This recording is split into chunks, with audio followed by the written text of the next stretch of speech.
el Centro Apostólico Altar de Jehová de Eclesía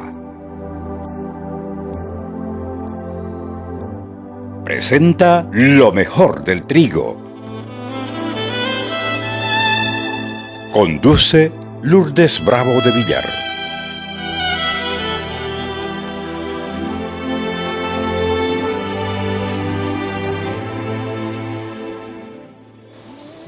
Hoy vamos a hablar de la resurrección. La resurrección de Jesús estaba marcada antes de la fundación del mundo. Dios ya había concebido el plan de la redención para la humanidad, había concebido la muerte y resurrección de Jesús porque ese era el elemento clave del plan. Y la primera venida de Jesús y su sacrificio no fue algo improvisado, sino que formaba parte del propósito eterno de Dios. Por eso es que primera de Pedro 1:20 dice, Jesús fue escogido antes de la fundación del mundo, pero fue revelado en estos últimos tiempos por amor a ustedes. Esto involucra que en la soberanía divina, la crucifixión y la resurrección ya estaban contempladas como parte del plan redentor, porque la resurrección simboliza la victoria sobre el pecado y la muerte, ofreciendo a la humanidad la posibilidad de reconciliarse con Dios y alcanzar vida eterna.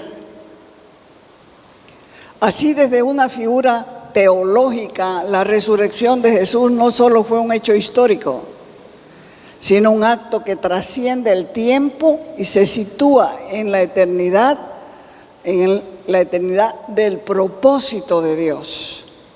El poder que dominó el mundo en toda la historia ha sido doblegado, ha sido vencido, porque el mismo Jesús venció, resucitando al tercer día. Dios tenía determinado desde la antigüedad que el día de la resurrección, su Hijo amado, también sería día de primicias. La Biblia señala que Jesús es el primogénito de todos los que resucitarán, porque cuando Lázaro resucitó, volvió a morir. Cuando la hija de Jairo resucitó, volvió a morir. Cuando el hijo de la viuda volvió a vivir, resucitó, volvió a morir. Volvió a morir. Dios tenía determinado desde la antigüedad, como dije, que el día de la resurrección de su Hijo amado se convertiría en el día de las primicias. Esto significa, el primer Hijo resucitado es Cristo. Y después, como dice la misma Escritura, resucitaremos todos los que creemos en Él. Jesús no tiene impedimento para decir que nosotros somos sus hermanos. Por eso, cuando se les apareció a las mujeres en el sepulcro, después de la resurrección, les dijo, vayan, no teman, vayan y díganle a mis hermanos, cuéntenle a mis hermanos esta nueva. Y después que se vayan a Galilea y allí me van a ver. En la resurrección del Señor, la vida y la muerte lucharon una batalla. Y fue al clarear el día, el primer día de la semana, que María Magdalena y otra María fueron a ver el sepulcro. Y Jesús resucitado les saludó diciendo, no teman. Los primeros mensajeros fueron los ángeles. Los ángeles que le dijeron a las mujeres, y las mujeres desafiaron el poder militar de Roma. No hubo impedimento para ellas para ir a decirle a sus discípulos de Jesús y hermanos de ella en la fe que Jesús había resucitado. Ese es el mensaje que nosotros tenemos que anunciar. porque este es un mensaje provocador para todo el mundo. Los enemigos reciben el mensaje por los guardias en aquella ocasión, pero quedan encerrados en su rechazo y tratan de impedir la difusión de la resurrección coimeando a los soldados. O sea que las coimas no son nuevas. Así ocurre en todas las épocas hasta hoy. Hombres que parecen ser buenos no aceptan la resurrección por no tener que cambiar su vida, mientras que los pecadores sí creen en un Cristo resucitado y viven felices de poder recibir su perdón. Pidamos entonces al Espíritu Santo para que todo el mundo pueda reconocer a Jesús resucitado como el Salvador de sus propias vidas. Cuando María aquella mañana lo quiso tocar, le dijo el Señor: no me toques, porque aún no he subido a mi Padre, mas andad y decirle a mis hermanos que subo al Padre y a vuestro Padre, a mi Dios y a vuestro Dios. Jesús es el Hijo, y todos los que creemos en Él también somos hijos de Dios. Nosotros formamos parte de su familia, porque Él es engendrado en nosotros por medio de la fe. Una cosa es ser creado y otra cosa es ser engendrado. Se parecen, pero no es lo mismo. Dios nos ha engendrado de su propia sustancia y naturaleza. Su Hijo, que es concebido, tiene la naturaleza del Padre y tiene sus mismos genes. La muerte gobernó, sometió, cautivó por miles de años a las personas y nunca se vio derrotada.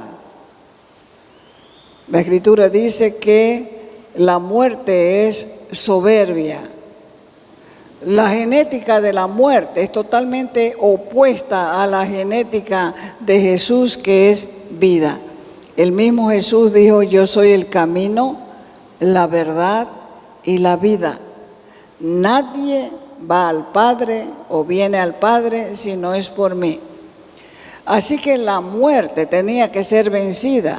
Si la muerte no hubiera sido destruida, no íbamos a pertenecer nunca al reino de Dios, porque se necesitaba la evidencia de que era posible vencer la muerte. Y no con el conocimiento de la técnica moderna, porque ésta intenta superar la muerte.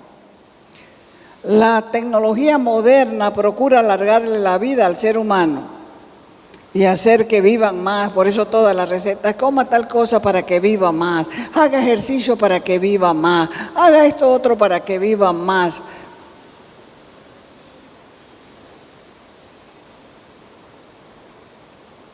Quieren transformar al hombre en Dios. Y en definitiva, eso es lo que el hombre quiso desde tiempos inmemoriales: ser Dios y autogobernarse.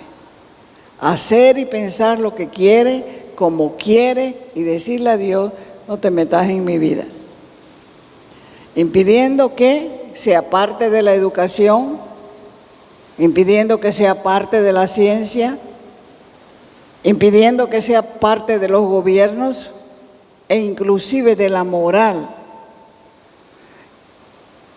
Primera de Corintios 15:51. Le dijo Pablo a los corintios así: he aquí os digo un misterio. ¿Cuál es el misterio? No todos se van a morir.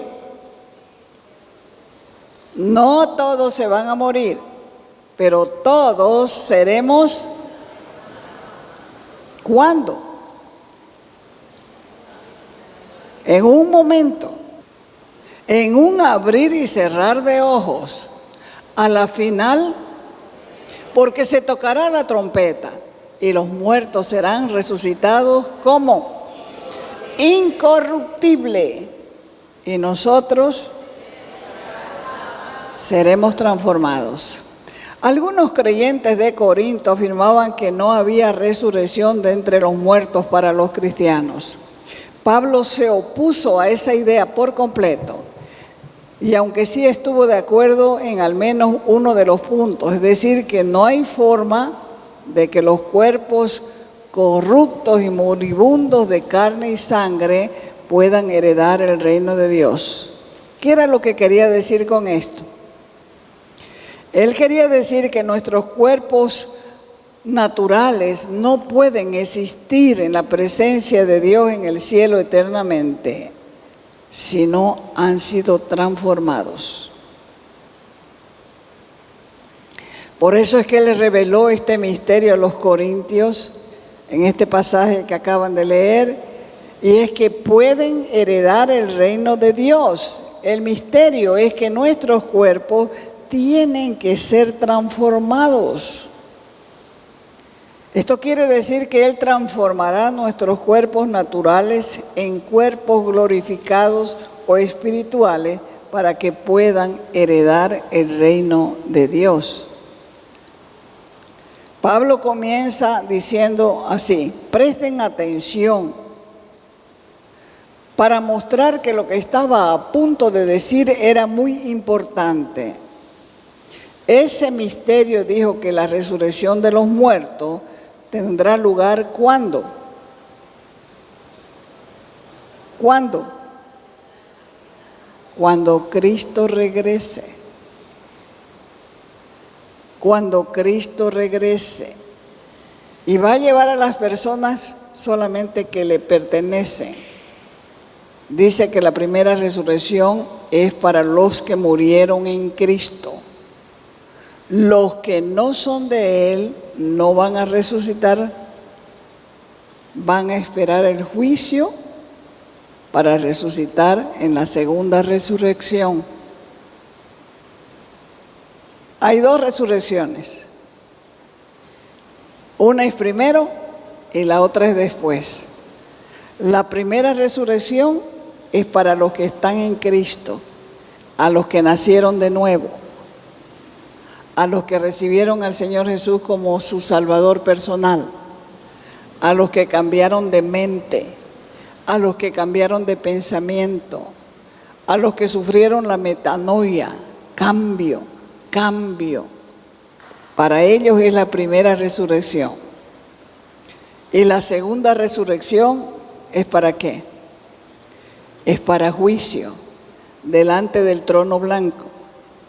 Y después de ese juicio, ellos van a ir por una eternidad separados de Dios al infierno. Y de ahí nadie podrá salir. Lean la Escritura y van a comenzar a temblar, porque el Señor dice: a mí me agrada el que tiembla a mi palabra. Eso quiere decir que cuando uno lee la Escritura y recibe una revelación, se asusta porque sabe que cada palabra de Dios va a ser cumplida. Entonces tiene acá adentro un temor grande, y tiembla la palabra de Dios. Algunos creyentes, cuando venga el Señor, no habrán muerto. Pero dice la Escritura que serán transformados juntos con los que resuciten de entre los muertos. O sea que todos los creyentes reconstruidos físicamente en sus cuerpos glorificados van a estar cuando Cristo regrese. Los cuerpos no van a ser como los que tenemos ahorita. Van a ser como los de Cristo cuando resucitó. Un cuerpo glorificado. Cuando Pablo dice que no todos dormiremos, que no todos no moriremos, se refiere aquí a la muerte. Porque dice la Escritura, durmió cuando uno muere. Y agrega que seremos transformados cuando se toque la trompeta, y eso lo señala el apóstol Pablo, diciendo: porque es necesario que esto que es corruptible se vista de incorrupción, Y esto que es mortal se vista de inmortalidad. Y cuando esto corruptible se haya vestido de incorrupción y esto mortal se haya vestido de inmortalidad, entonces se cumplirá la palabra que está escrita: sorbida es la muerte en victoria. Era necesario que Cristo pasara por la muerte para poder probar que Él tenía poder sobre ella. Por eso Pablo escribió en 1 Corintios, capítulo 15, del verso 55 al 57, lo siguiente. Dice así: ¿dónde está, oh muerte, tu aguijón? ¿Dónde, oh sepulcro, tu victoria? Ya que el aguijón de la muerte es el pecado, y el poder del pecado la ley. Mas gracias sean dadas a Dios, que nos da la victoria por medio de nuestro Señor Jesucristo. Así que, hermanos míos amados, estén firmes, estén constantes, creciendo en la obra del Señor siempre, sabiendo que vuestro trabajo en el Señor no es en vano. ¿Quién quiere envejecer? Nadie. Yo tampoco no quería. Pero la vejez no se puede detener. Y lo que he descubierto es que cada edad tiene sus propias enseñanzas reservadas por Dios para que las disfrutemos. Ahora, cuando viene un joven con sus mentirillas, uno lo mira y dice: pensás que te creo, ¿no? Porque ya pasaste por tantas cosas que ya tienes experiencia para reconocer quién miente, quién es falso, quién es mentiroso, quién es engañador. Y esas son las enseñanzas reservadas por Dios para las personas adultas. Al llegar a mi edad puedo ver la grandeza de la misericordia de Dios y el poder para conmigo. No solamente para mí, para mi familia y para la misma iglesia que me ha permitido levantar. Esta iglesia se ha llenado cientos de veces y se ha vaciado cientos de veces, pero solamente para entender que no todos son de nosotros. Solamente para entender que Dios es tan misericordioso que siempre está llamando a la gente viene, está por un tiempo y después se va otra vez al mundo a hacer lo mismo que hacía antes. Pero con la edad todo comienza a ser más claro, más evidente, más visible, más posible y más palpable. Pero este cuerpo que se va desgastando, dice el Señor, en lo exterior, adentro se va fortaleciendo. Y eso es lo que debemos cuidar los mayores. No estar soñando ahí, pensando ya en morirse. Hay que pensar siempre en ser útil al Señor. ¿Hasta cuándo? Hasta lo último. Hasta lo último. No hay que vivir peleando también para que nos recuerden mal los que se quedan después de nosotros. Mejor es callar cuando uno no quiere hablar, porque a veces la boca nos hace pecar.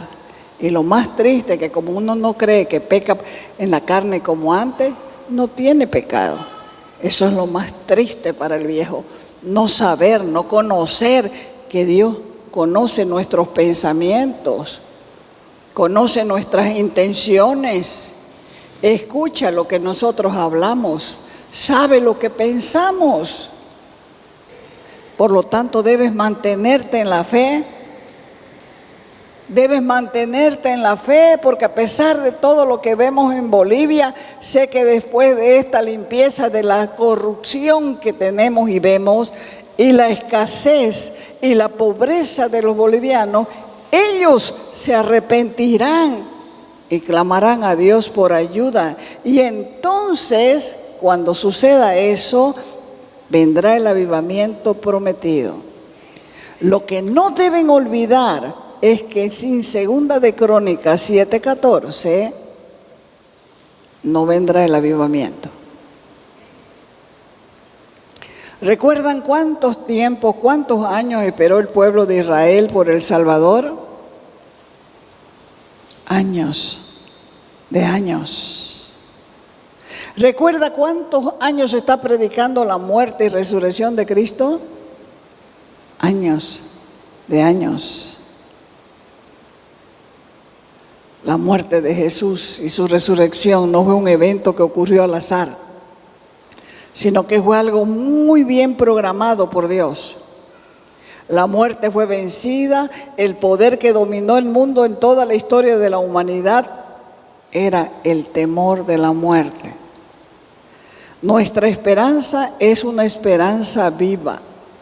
Estoy predicando la victoria sobre la muerte, porque el Señor desde la antigüedad les anunció a los que creían en Él y profetizó a través del profeta Oseas. Oseas 13:14 dice: de la mano del Seol te redimiré, los libraré de la muerte. Oh muerte, yo seré tu muerte y seré tu destrucción, oh Seol. La compasión será escondida de mi vista.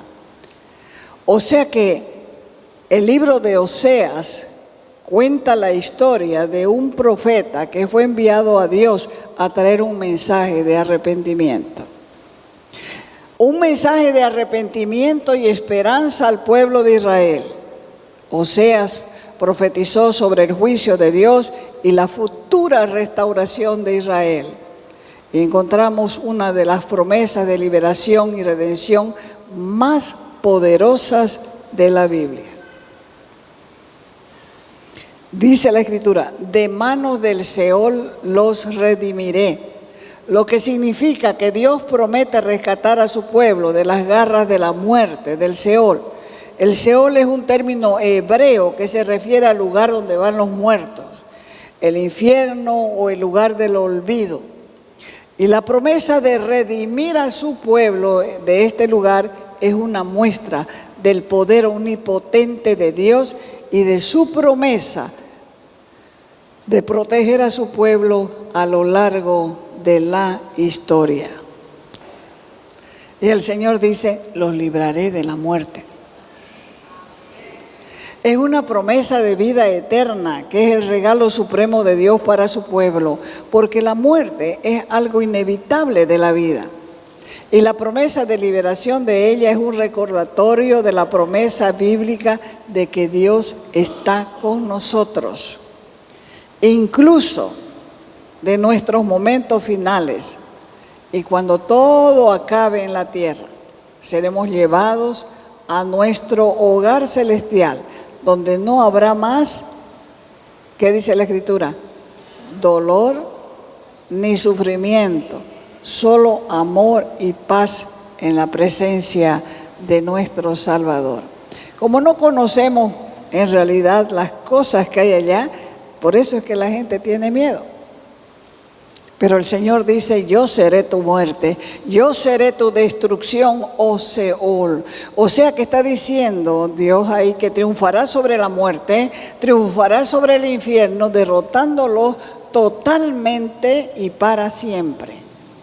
Es un recordatorio para nosotros que aunque la muerte y el sufrimiento pueden parecer poderosos en este mundo, nuestro Dios es más grande, es más poderoso. Dios siempre estará con nosotros, protegiéndonos y guardándonos en todo momento.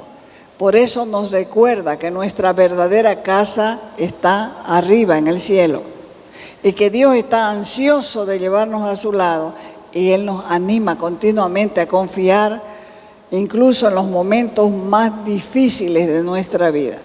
¿Cuántos han pasado momentos difíciles? Pero son humanos, ¿no es cierto? ¿Son humanos o no son humanos? La Escritura dice que unos van entrando a tiempos difíciles y otros van saliendo. Y los que van saliendo tienen que ayudar a los que van entrando.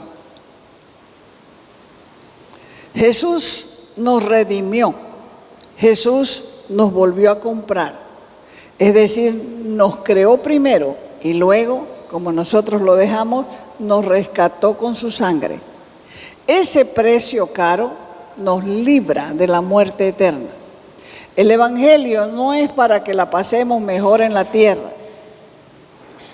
sino que hay una promesa que estaremos con Él para siempre. Pero la mayoría vive como si nunca fuera a morir. Hay muchas cosas que tienen que cumplirse. Se puede luchar mientras hay vida, pero cuando la muerte llega, se acabó. Se acabó todo. Pero sin embargo, Dios declara que para los que creen en Él no se acabó nada. Primera de Corintios 15:20 dice: mas ahora Cristo ha resucitado de los muertos, primicia de los que durmieron es hecho. Hay una promesa, Él es la primicia. Por eso se festejaba en Israel la fiesta de las primicias, porque la fiesta de las primicias es la fiesta de la resurrección. Dios había instaurado un día que sería el día de las primicias. Y esta celebración estaba destinada a ser el día en que su Hijo iba a resucitar. El día de las primicias es el día de las primeras cosechas de la cebada en Israel. Y esto acontecía en primavera, pero el Señor ordenó que al día siguiente, al día de reposo, después de la Pascua, la primicia siempre caería en domingo. Entonces ordenó que le presentaran ofrendas de primicias, frutos de la tierra, y que las mecieran delante de Él. Según el calendario de Dios, por la que se ríen los judíos, la Pascua no cae en domingo. La primicia sí cae en domingo, porque siempre es un día después del Sabbat o día sábado, posterior a la Pascua. Entonces, ¿cuáles serán las primicias para nosotros? La mejor ofrenda por la humanidad la dio Dios. Y fue a entregar a su Hijo a la cruz por nuestra redención, y Él resucitó de entre los muertos. Cuando llegue el fin, sucederá con nosotros como con Cristo.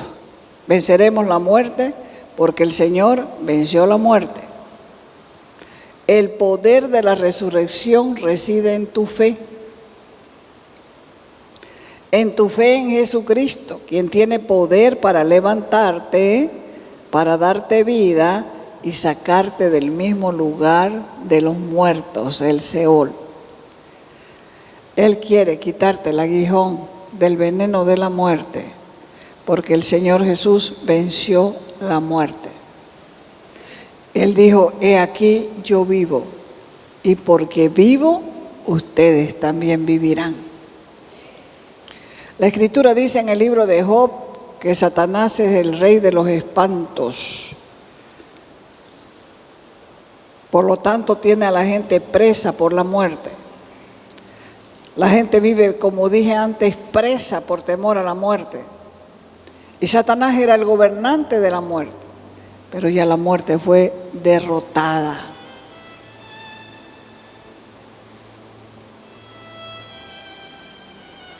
Por eso Jesús en su segunda venida dice que vendrá por los que son suyos. Cuando Jesús murió, Satanás festejaba la muerte de Jesús con banda. Feliz, pensó que había vencido. Y no sabía que al tercer día Jesús resucitaría. Así que hoy vamos a orar para que te vuelvas un apasionado de Cristo, para que lo tomes en serio. Esto no es un juego, la fe cristiana. Tenés que tomarlo en serio, porque si no, usted no es de Él. No es de Él todavía, pero puede serlo hoy, ya que mientras hay vida hay esperanza. Y Dios quiere que nosotros todos sean salvos y que procedan al arrepentimiento. Te invitamos a nuestras reuniones los días viernes y sábado a las 6 de la tarde. Los domingos a las 10 de la mañana y a las 6 de la tarde. Calle Nicolás Suárez, esquina Félix Pinto.